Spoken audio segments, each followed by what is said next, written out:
Tired of dealing with annoying flies, fruit flies, and gnats in your home? The Zevo Flying Insect Trap is your ultimate solution. Don't wait. Check out the link in the video description now to get your Zevo Flying Insect Trap on Amazon and enjoy a bug-free home today. With just 77 days before the election, House Republicans released a sprawling new report that they claim proves President Joe Biden, 81, committed impeachable offenses.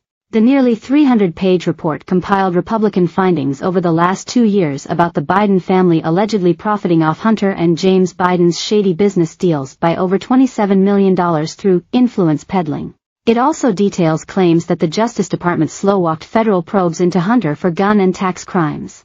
Overwhelming evidence demonstrates that President Biden participated in a conspiracy to monetize his office of public trust to enrich his family, reads the report, published hours before Biden is set to address the Democratic National Convention. Impeachment leaders are presenting the report to the full House, and GOP leadership will have to decide whether or not to put an impeachment vote on the House floor. Former Speaker Kevin McCarthy first announced the impeachment inquiry nearly a year ago in September 2023, giving the reins to the Judiciary, Oversight and Ways and Means Committees. The House voted to formally authorize it in December, and in the months that followed there was a constant trickle of new findings about the Biden family business deals. Still, it's not believed that the narrow Republican majority has enough votes to impeach the president. Impeaching Biden could be even less of a priority after he dropped out of the running for 2024. The House already voted to refer Hunter and James Biden to the DOJ for criminal prosecution. Oversight Chairman James Comer told DailyMail.com he believes the DOJ would take up those referrals if Donald Trump wins the election. DailyMail.com breaks down highlights of the report as House members will decide whether or not they would support a vote to impeach the president. The report highlights some $27 million that Biden family members and their companies took from foreign entities and traces the shell companies they say were set up to evade scrutiny.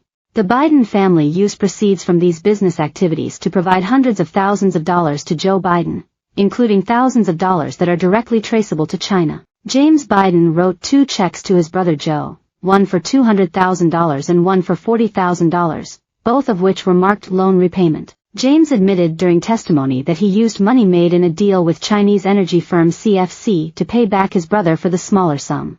He stated there were no proper loan documents attached to the 2 checks and he did not charge interest on the money because it was between family. Joe had come into money from a book deal after the vice presidency, and James and his wife had bills they needed to pay, according to James. Bank records seen by DailyMail.com indicate wires from Joe to James weeks before the repayments were made. The report also claimed Joe used his status as vice president to garner favorable outcomes for his sons and his business partners' foreign business dealings. Hunter associate Devon Archer told lawmakers that Joe sat and had dinner in person on at least 2 occasions with Hunter and his foreign business partners, who then wired money almost immediately after to Biden-affiliated companies. In the spring of 2014, Joe joined Hunter and a handful of his business partners for dinner at Café Milano in Washington, D.C. Those at the dinner included Kazakh businessmen Kenz Rakishev and Karim Masimov and Russian oligarch Yelena Bacharina and Eric Schwerin. Archer confirmed that Joe was present long enough to eat dinner with the group. Around the time of the dinner, $3.5 million was wired from Bacharina into Rosemont Seneca Thornton on February 14.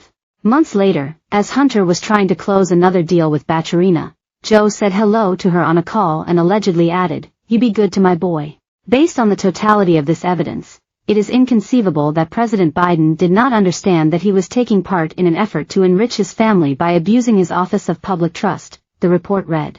On April 22, $142,300 was wired into the Rosemont Seneca Bohai account from Kenz Rakishev, a businessman from Kazakhstan, who was also at the Café Milano dinner. The payment was made as a gift to Hunter, who used it to buy a Porsche. Hunter, meanwhile, had a $50,000 a month board seat at Ukrainian E.